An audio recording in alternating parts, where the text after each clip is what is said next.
Bismillahirrahmanirrahim. Assalamu alaikum dear students. Welcome in class of English of second year from Paradise College. तो बच्चों आज हमने start करना है अपना लेसन नंबर 9 जिसका नाम है हंगर एंड पॉपुलेशन एक्सप्लोजन। भूख और आबादी में तेजी से इजाफा। तो ये स्टोरी हमने आज स्टार्ट करनी है। पहले राइटर की बायोग्राफी देखते हैं। राइटर है फीमेल जिसका नाम है एना मैकेंजी।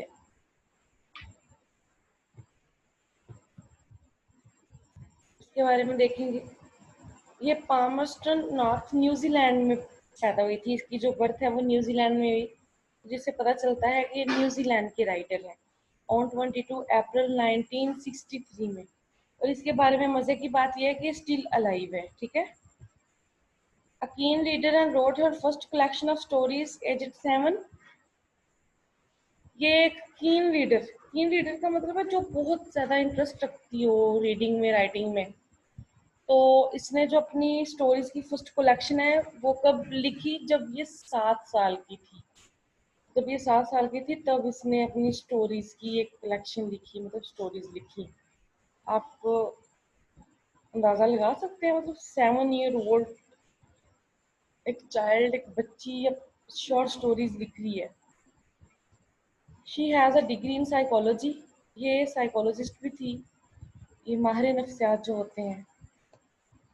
फिर उसके बाद as a vice president of New Zealand society of authors, ये राइटर्स की जो सोसाइटी है उनकी प्रेसिडेंट रह चुकी न्यूजीलैंड में। मतलब ये काफ़ी इंटेलिजेंट, काफ़ी ज़हीन फतीन थी ये, बल्कि है अभी ये स्टिल अलाइव है। सॉरी। शी एडिट्स मैगजीन्स, ये मैगजीन एडिटिंग करती है। Mentors aspiring writers and teach creative writing, मतलब ये राइटर्स की जो बुक्स हैं उनको एडिट करती है अगर उनमें कोई चेंजिंग वगैरह करनी हो तो। फिर राइटर्स को एस्पायर करती है, मतलब उनको न्यू वेज बताती है राइटिंग के। फिर ये क्रिएटिव राइटिंग के बारे में टीच करती है कि क्रिएटिव राइटिंग कैसे की जाती है। बेसिकली लोगों को इंग्लिश क्रिएटिव राइटिंग में बहुत प्रॉब्लम होती है। ठीक है। तो उनको एक बेसिक गाइड करने वाला बंदा चाहिए होता है जो उनको गाइड करे कि ये इंग्लिश में स्पेशली क्रिएटिव राइटिंग कैसे होती है। And speaks at schools and literary festivals, फिर डिफरेंट स्कूल्स के फेस्टिवल्स में जाती है, फंक्शंस में जाती है, वहाँ पे स्पीचेस वगैरह करती है। ठीक है ना। मतलब ये हम उसको मोटिवेटर भी कह सकते हैं, ये मोटिवेटर स्पीकर भी है। फिर इसको अवार्ड्स जो मिले वो देखते हैं। इसने बहुत सारे नॉवेल्स लिखे। ये ड्रामेटिस्ट है, नॉवेलिस्ट है, शॉर्ट स्टोरी राइटर है, प्रोज राइटर है। तो इसको इसकी बुक्स की वजह से प्राइज मिले। 9 novels have been recognized with an New Zealand post honour award. 9 इसके जो 9 नॉवेल्स हैं उनकी बिना पर इसको पोस्ट ऑनर अवार्ड मिला। ठीक है ना। फिर उसके बाद सर जूलियस वोगल अवार्ड मिला इसको, ये अवार्ड का नाम है बच्चों। फिर Mackenzie now lives on a farm in Hawke's bay, ये न्यूजीलैंड के एक स्टेट है हॉक्स बे, एक टाउन है, एक एरिया है, वहां पे ये रह रही है। मतलब ये क्या है, स्टिल अलाइव है और सर्व कर रही है। तो इसकी जो बुक्स हैं इसकी वजह से इसको काफ़ी फेम हासिल है। ठीक है। तो स्पेशली इसकी ये जो 9 नॉवेल्स जिनकी वजह से इसको अवार्ड मिला था। फिर कलेक्शन स्टोरीज की इसकी। तो ये था राइटर के बारे में। आगे समरी है बच्चों, तो समरी मैं आपको ऐसे ही बताऊंगी क्योंकि ये स्टोरी बहुत सिंपल कंटेंट्स में है, ना तो इतने खास इसमें ग्रामेटिकल स्ट्रक्चर्स हैं, तो ना ही कुछ मतलब ऐसे पॉइंट्स हैं जो स्पेशली डिस्कस किए जाए। तो मैं आपको समरी बता के तो हम इसकी ट्रांसलेशन करेंगे। बेसिकली होता यूं है कि जब स्टार्ट में हम स्टोरीज देखते हैं ना तो उनमें ग्रामेटिकल स्ट्रक्चर्स और ये कंटेंट्स वगैरह और थोड़ी सी कम्प्लेक्सिटीज पाई जाती हैं। जैसे कि आपकी फर्स्ट ईयर की स्टोरी है बटन बटन, उसमें आपके सेकंड ईयर और फर्स्ट ईयर दोनों सिलेबस में से सबसे ज्यादा पाई जाने वाली ग्रामर सिर्फ एक ही स्टोरी में है, जिसमें बटन बटन में। जैसे जैसे हम आगे बढ़ते जाते हैं वो क्या करते हैं, स्टोरीज को सिंपल करते जाते हैं ग्रामेटिकली लिहाज से और कंटेंट के लिहाज से।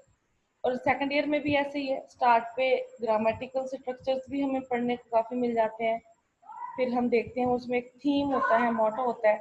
आस्ता आस्ता ये चीज़ें कम होना शुरू हो जाती हैं,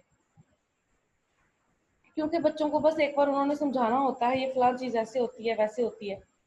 फिर वो क्या करते हैं, इन चीज़ों का जो कंटेंट है उसको कम कर लेते हैं। चलते हैं स्टोरी की समरी की तरफ। तो समरी में बच्चों, स्टोरी में क्या बताया गया है, हंगर, भूख के बारे में बताया गया है और आबादी के बारे में बताया गया है। ठीक है, तो पहले हंगर के बारे में बताया गया कि भूख किसको कहते हैं। राइटर के व्यू पॉइंट से भूख क्या है, हंगर क्या है, कहता है एक, आप बाहर से खेल के आओ, कोई बंदा, एक लड़का बाहर से फुटबॉल खेल के आया, उसको भूख लगी है, अभी घर में खाना नहीं बना हुआ तो उसे सब्र नहीं हो रहा, क्या इसको हंगर कहते हैं। फिर वो कहता है कि अगर आप से एक वक्त आप बिजी हैं, मसरूफ हैं, आपसे एक वक्त का खाना मिस हो गया है, तो आपको बहुत ज़्यादा शदीद भूख लगी है, तो क्या आप इसको हंगर कहते हैं। कहता है आप क्या करेंगे, ब्रेड लेंगे, ब्रेड के स्लाइसेस लेंगे, ऊपर जैम डालेंगे, खा लेंगे, आपकी भूख खत्म हो जाएगी। तो ये हंगर नहीं है। हंगर क्या होता है कि बड़ी मुश्किल से आपको एक टाइम की रोटी मिले खाने को, और आपको अनसर्टेनिटी हो कि पता नहीं नेक्स्ट टाइम हमें अगले टाइम की रोटी खाने को मिले कि नहीं मिले। ठीक है, इसको हंगर कहते हैं कि कभी भी सेटिस्फेक्शन के लिहाज से कभी भी प्रॉपर खाना ना मिला हो, और आपको पता ना हो कि अगले टाइम का खाना आपको कहाँ से मिलेगा। इसको हंगर कहते हैं, मतलब गरीबी, पॉवर्टी, जो खाना अफोर्ड ना कर सके। कहता है भूख का मतलब एक या दो वक्त का खाना मिस होना नहीं है, बल्कि भूख का मतलब ये है कि एक टाइम का खाना आपको कहीं से मिल जाता है, और आप सोचो कि अगली, जो नेक्स्ट टाइम का खाना है या अगले दिन का खाना है, वो कहाँ से मिलेगा। और एक दिन में बड़ी मुश्किल से आपको सिर्फ दो या एक टाइम का ही खाना मिल सके, और वो भी गैर यकीनी सही कि पता नहीं मिले कि ना मिले। फिर वो कहता है कि भूख की रियल वजह क्या है, कहती है, बल्कि राइटर कहती है कि भूख की असल वजह क्या है, इसकी असल वजह फेमाइंस, कहत, कहती कहत बहुत आते हैं जिसकी वजह से क्या होता है कि फिर भूख ये जो है वो हो जाती है। फिर ओन के एरा में मिस्र में 7 साल तक दरिया नील खुश्क रहा था। ठीक है, जिससे सख्त तरीन कहत पड़ा था वो बताया गया है। फिर हजरत यूसुफ अलैहिस्सलाम के एरा में जब कहत पड़ा था, यही जब मतलब अ, इसका दौर था, फिरौन का ही 7 साल, तो हजरत यूसुफ अलैहिस्सलाम ने अपने लिए पहले से ही मतलब अपने लोगों के लिए क्या किया था, इन लोगों ने इंतजाम कर लिया था। फिर हजरत ईसा अलैहिस्सलाम की विदाई से लेकर 1800 सेंचुरी तक जो है वो यूरोपियन कंट्रीज में तरह तरह के, बल्कि 350 कहत पड़े, जिसकी वजह से फिर उनको स्टारवेशन, मतलब भूख का सामना करना पड़ा। फिर इसी तरह से रूस में 1921 से 1922 तक जो है वो कहत पड़ा। फिर बंगाल में कहत पड़ा। फिर 1942 में इंडिया में मुंबई में कहत पड़ा। फेमाइन ये किसी भी किस्म का होता है, फसलें तबाह हो जाती हैं, टिड्डी दल का हमला हो जाता है, फसलों को कोई बीमारी लग जाती है, दरिया खुश्क हो जाते हैं, फिर इस तरह से फसलें नहीं उगती हैं, ज़मीन बंजर हो जाती है, पानी खुश्क हो जाता है, ये तरह तरह से कहत आते हैं। इसके अलावा वबा फैल जाती है कि लोग इस काबिल ही नहीं रहते कि वो ये खाना, फूड, वीट, ये फसल वगैरह उगा सके। फिर इन डिफरेंट तरीकों से क्या होता है, कहत पड़ते हैं, खुश्क साली, फिर बीमारियां, ये सारी चीज़ें। फिर उसके बाद ये था फिर वो इतना इतना हंगर के बारे में बताता है। फिर नेक्स्ट वो पॉपुलेशन की बात करता है कि पॉपुलेशन बहुत बढ़ रही है। जब हज़रत ईसा अलैहि इस्लाम के दौर में 6 करोड़ आबादी थी, फिर इसके बाद ये डबल हुई, फिर ट्रिपल हुई, फिर मतलब इस तरह से बढ़ती गई। फिर लोगों ने क्या किया, बीमारियों पे काबू पा लिया। अब डेथ्स कम होती हैं और बर्थ ज़्यादा होती हैं। ठीक है, तो इनकी ये जो आपस में शरह होती है, शरह मुआत और शरह पैदाइश, इनमें काफ़ी डिफरेंस आ गया है, इनमें बैलेंस नहीं रहा। जितने लोग पैदा होते हैं उतने लोग मरते नहीं हैं, इसलिए आबादी क्या है, पॉपुलेशन बढ़ती जा रही है। ठीक है, तो जो डेवलप्ड कंट्रीज होते हैं, तरक्की याफ्ता ममालिक, वो क्या करते हैं, उनकी एक प्रोसेस चल रहा होता है, उन्होंने एक फ्यूचर प्लानिंग की होती है अबाउट चिल्ड्रन, तो जिसकी वजह से वो आबादी को कंट्रोल करते हैं। लेकिन कहता है कि ज़्यादातर जो अंडर डेवलपमेंट कंट्रीज हैं, जो अभी डेवलपिंग हैं, उनको अभी ये प्लानिंग श्लैनिंग का इतना नहीं है, तो उनमें आबादी ज़्यादा बढ़ती है तेज़ी से। तो ये दो चीज़ें उन्होंने बताई हैं। तो कहता है कि पास्ट में जो आबादी थी, पॉपुलेशन थी, वो कैसे कम होती थी, वो वॉर्स की वजह से, जंग की वजह से कम होती थी, फिर कहत पड़ते थे उनकी वजह से, फिर बीमारियों की वजह से। अब इन तीनों चीज़ों पे काबू पा लिया गया है। अब तो जंग भी बहुत कम होती है, बल्कि होती नहीं है।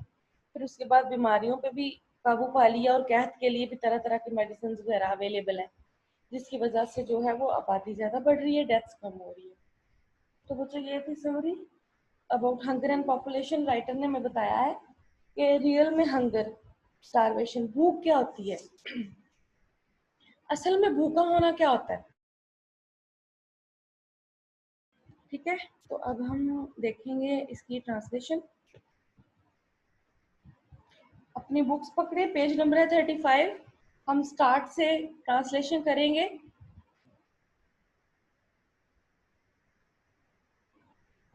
जी बच्चों,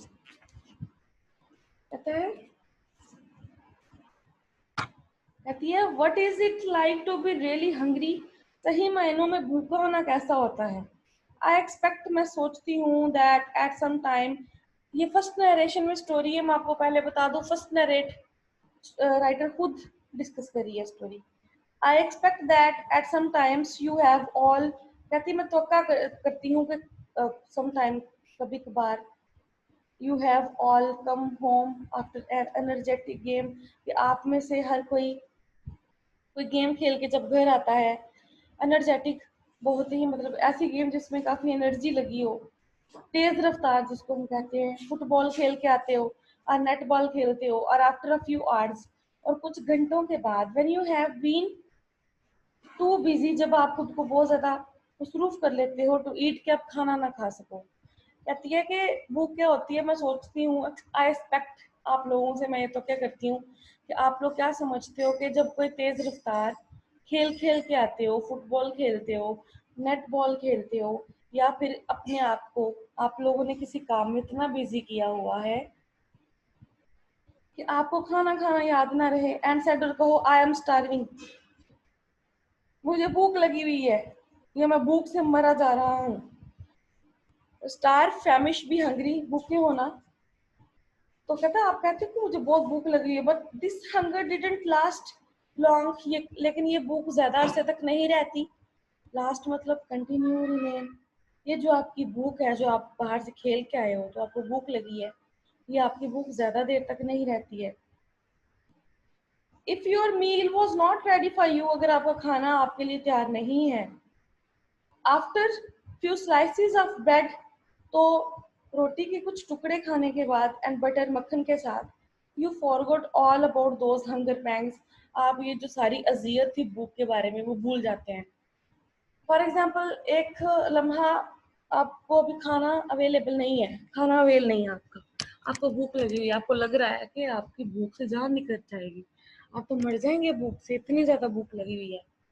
दूसरे ही लम्हे आपको ब्रेड मिल जाती है, ब्रेड के स्लाइसिस मिल जाते हैं बटर मक्खन के साथ, जब वो खाते हैं, तो उससे पहले जो आपको भूख की तकलीफ हुई थी ना, हंगर अबाउट हंगरी, भूखे होने की, जो आपने वो ऐसा लगा कि मैंने बचना ही नहीं, आप वो भूल जाएंगे।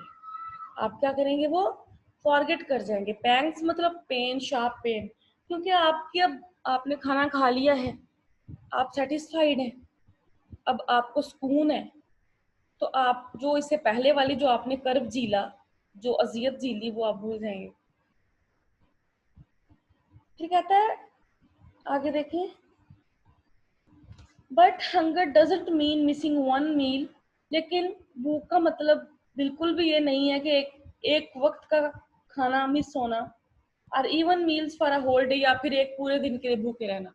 कहता भूख का ये मतलब नहीं आप खाते पीते घर के हो, लेकिन एक दिन आप काम में बिजी थे, आप खाना नहीं खा सके, तो इसका मतलब ये नहीं है कि ये रियल में हंगर है, ये रियल में भूख है। It means never having enough to eat, इसका मतलब है कभी भी आपको मुनासिब खाना दरकार ना हो, इनफ फूड, कभी भी आपको आपकी भूख के मुताबिक खाना ना दरकार हो। 10 साल 5 साल आपने 10 साल में कभी भी पेट भर के खाना ना खाया हो, बड़ी मुश्किल से आपको 1 या 2 वक्त का खाना मिलता हो, तो उसको आप रियल में हंगर बोलेंगे, उसको आप रियल में क्या बोलेंगे, भूखा होना बोलेंगे। It means when you have had something feet, इसका मतलब है जब आपको खाने के लिए कुछ मिल चुका हो, you are not being satisfied, लेकिन आप फिर भी मुतमन ना हो, and still feeling you could eat at least as much again, और आप महसूस करें कि आप इससे ज्यादा कम से कम और भी खा सकते हैं। पिछले 5-6 साल से एक बंदा जो है उसको खाना थोड़ा बहुत कहीं से मिल रहा है, तो वो जितना खाता है उसको लगता है कि वो इससे ज्यादा खा सकता है।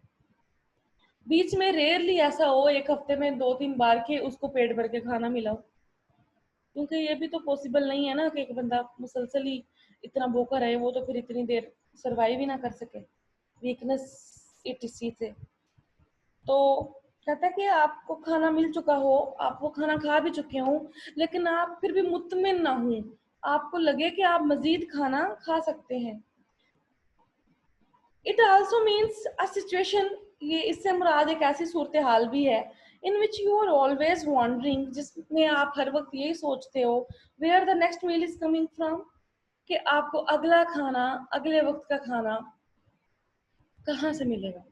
कहता भूखा होना इस सूरत हाल को भी बयान करता है जिसमें आप हैरान हो कि हमें अगले वक्त का खाना कहाँ से मिलेगा।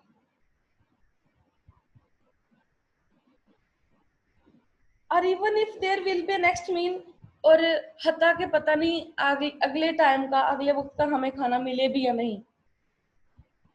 Arthur Hopcraft of the Guardian, Arthur Hopcraft, ये जो बच्चों राइटर है,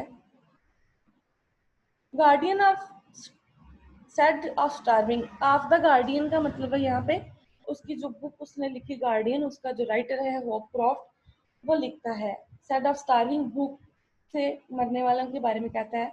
चिल्ड्रन, बच्चों के, आफ्टर विजिटिंग अ न्यूट्रिशन सेंटर इन कीनिया, उसने गजाई मरकज, कीनिया के गजाई मरकज में भूख के बारे में बच्चों की जो हालत बयान की है, वहां पे उसने दौरा किया।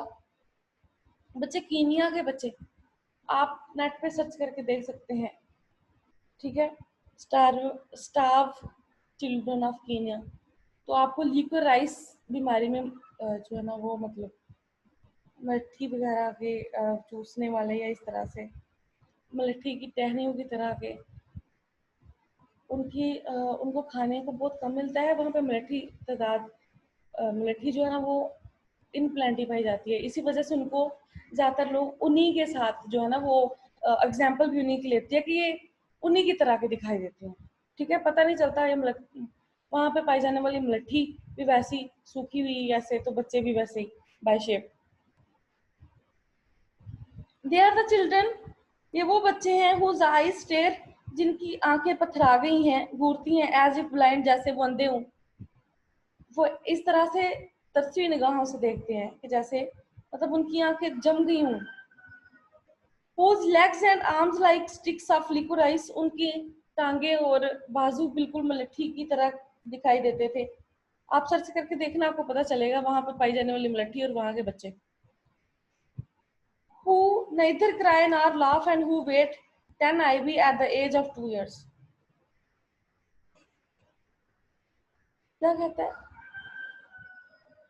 कहता है कि उनकी टांगे और बाजू जो थे वो लकड़ियों की तरह के, जो ना रोते हैं ना हंसते हैं, और 2 साल की उम्र में भी उनका जो वजन है वो 10 पाउंड होता है। 2 साल के बच्चे, और वेट कितना, जस्ट 10 पाउंड।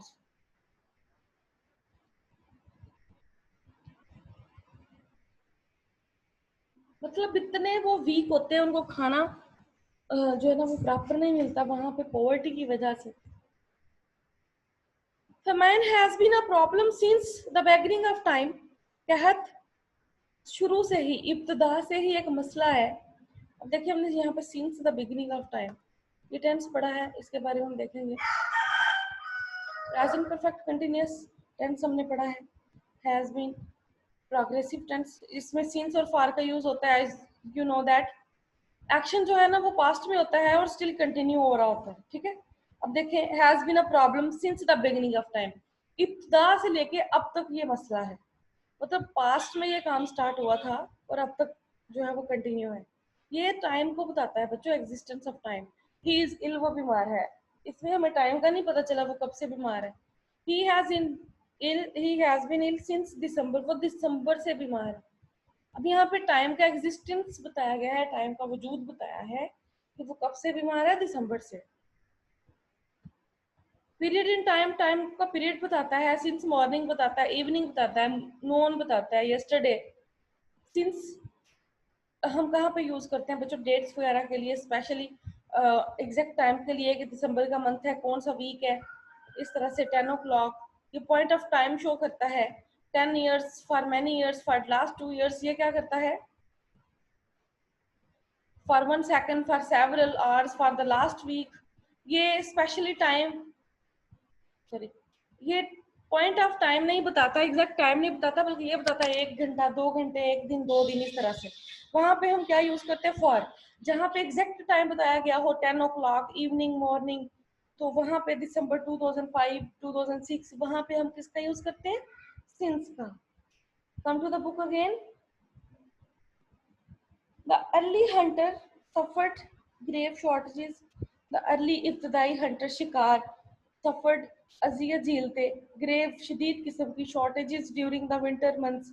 शिकारी पहले पहल तो आपको पता है ना, लोग जंगलों में रहा करते थे और शिकार करके जीते थे, तो कहता है तब इब्तदा की बात कर रहे हैं, ये इब्तदाई हंटर मतलब जब लोग जिन दिनों अभी जंगलों में रहा करते थे, वहां पे शिकारियों को मौसम सरमा, सर्दियों में काफी अजियत बर्दाश्त करनी पड़ती है, and quite often these were serious enough to mean starvation for him and his family. और सर्दियों में किल्लत पड़ती, ये जानवर वगैरह भी सारे छुप जाते, और कहत वगैरह की वजह से भी, और ये जो बर्फ पड़ती थी, फसलों पे फसलें जम जाती, खराब हो जाती, एटसेट्रा। कहता कभी कभार ये किल्लत इतनी संगीन हो जाती कि उसके और उसके पूरे खानदान के लिए फाका कशी स्टार्ट शुरू हो जाती।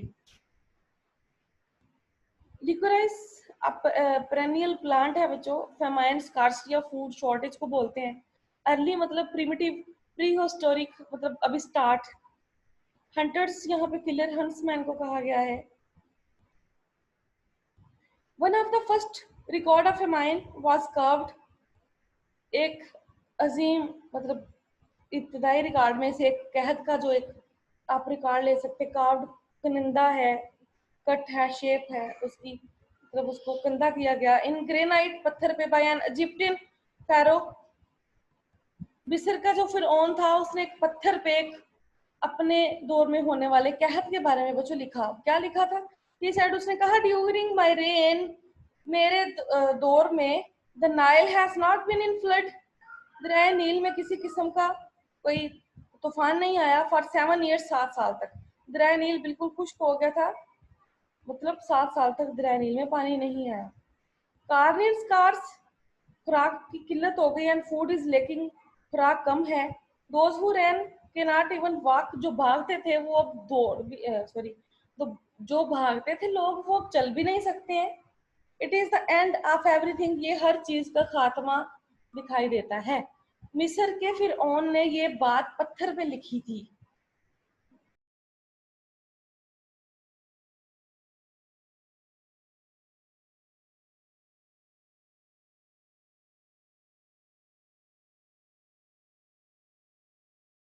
जी बच्चों, नेट पे इशू आ गया था, आगे देखिए। हाँ जी, तो फिरौन क्या लिखता है कि मेरे दौरे हयात में 7 साल तक दरियाए नील में पानी नहीं आया, खुराक की किल्लत हो गई है, और ये हर चीज का एंड दिखाई देता है, मतलब हर चीज यहाँ पे खत्म होती दिखाई देती है।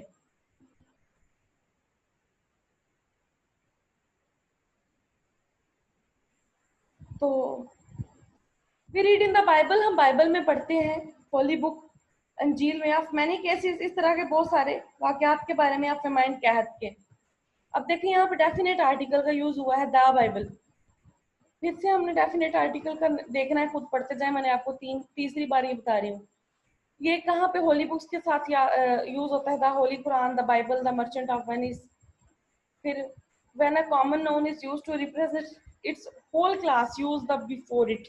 इसका मतलब है कोई कॉमन चीज भी अपनी सारी ही बाकी जो चीजें हैं उनको इंडिकेट करती है, वहां पे हम द लगाते हैं। द बाइबल का मतलब है वही है। इनकी 3 से 4 हॉली बुक्स होती हैं, मतलब क्रिश्चियनिटी में नहीं, ओवरऑल बता रही हूँ। जैसे हमारी होली बुक है, कुरान है, फिर उसके बाद अंजील है, फिर तौरात है, ज़बूर है, इन सबको बाइबल ही कहा जाता है इंग्लिश लिटरेचर में। तो क्या कहते हैं, फिर ये एक स्पेसिफिक बुक आ जाती है ना, बाकी बुक्स की तरह की बुक्स हैं, मानते हैं क्रिश्चियन यही मानते हैं, बाकी बुक्स की तरह की बुक्स हैं। जस्ट यहाँ से हमें क्या मिलता है, थोड़ी सी हदायत वगैरह मिल जाती है, चीज़ों का सोल्यूशन वगैरह, लेकिन इसको स्पेसिफिक करने के लिए इसके साथ दा लगा देते हैं। फिर उसके बाद इफ अ मैन और woman, its group, the man is मॉर्टल, man is मॉर्टल। इस तरह से द मैन इज मॉर्टल कहाँ पे यूज होगा, वो आदमियों के ग्रुप को ज़ाहिर करने के लिए। आप अक्सर मैन इज मॉर्टल बोलते हो, आदमी, तो यहाँ पे आप ओवरऑल बोलते हो, बीच में लड़कियां, लड़के, औरतें, बूढ़े, सबके लिए मैन इज मॉर्टल, आदमी क्या है, मॉर्टल है, ये बोलते हो। लेकिन जब द मैन इज मॉर्टल बोलते हो तो मतलब सिर्फ मैन की कैटेगरी, औरतें नहीं, फिर जस्ट मैन की कैटेगरी, वो अपने स्पेसिफिक ग्रुप को शो करना शुरू हो जाते हैं। फिर नेशनल कलेक्टिवली नेशनैलिटी को शो करता है, the Chinese, the Pakistani, the Indians, the English. Rivers के साथ the Ravi, the Indus, the Ganga, the Thames. Heavenly bodies मतलब the sun, the earth, the moon, sky, the poles. इस तरह से फिर ये साथ में यूज होता है। ठीक है, तो come to the book again. फिर बाइबल में हमें इस तरह के काफी जो है ना वो मिलते हैं किससे, there were 7 years of famine in Egypt, मिस्र में 7 साल तक जो कहत पड़ा था, एंड द सराउंडिंग गिरदोनवा में, country side during the time of Joseph, Yusuf अलैहिस्सलाम के दौर में 7 साल तक मिस्र में कहत पड़ा था, और इर्द गिर्द के इलाकों में भी वाइड स्प्रेड डिजास्टर, तबाही फैल गई थी बहुत ज्यादा, was only averted by the previous compulsory storage of food.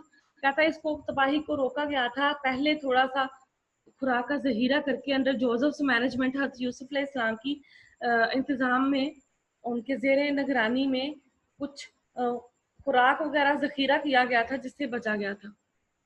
But many people in the surrounding countries were left hungry, लेकिन इर्द गिर्द के बहुत सारे ममालिक के लोग भूखे रह गए।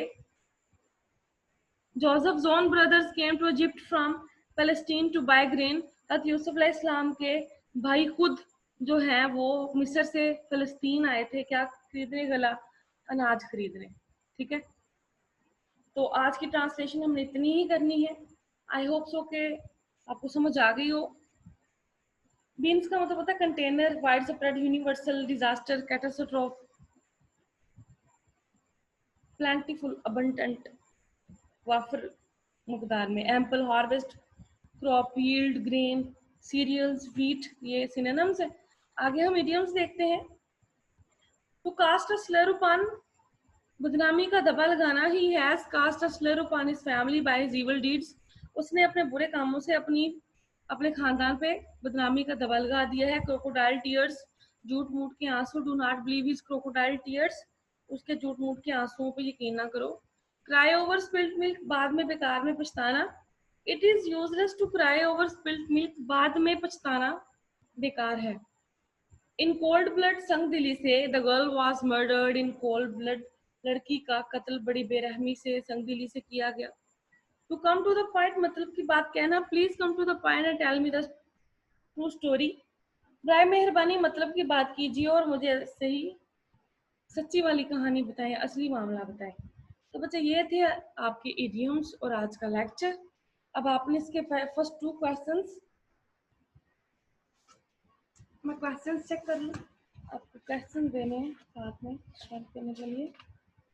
व्हाट डज हंगर मीन और a large scale as viewed by the author, ये क्वेश्चन आपने करना है। Describe some great famines of the past, ये भी आपने प्रॉपर नहीं पढ़ा, अभी हमने जस्ट मिस्र के बारे में पढ़ा है, तो फिर ये बाद में कर लेंगे। लेकिन आपने थर्ड वाला क्वेश्चन, हाउ डू फेमाइन्स अकर, ये कैद कैसे पढ़ता है।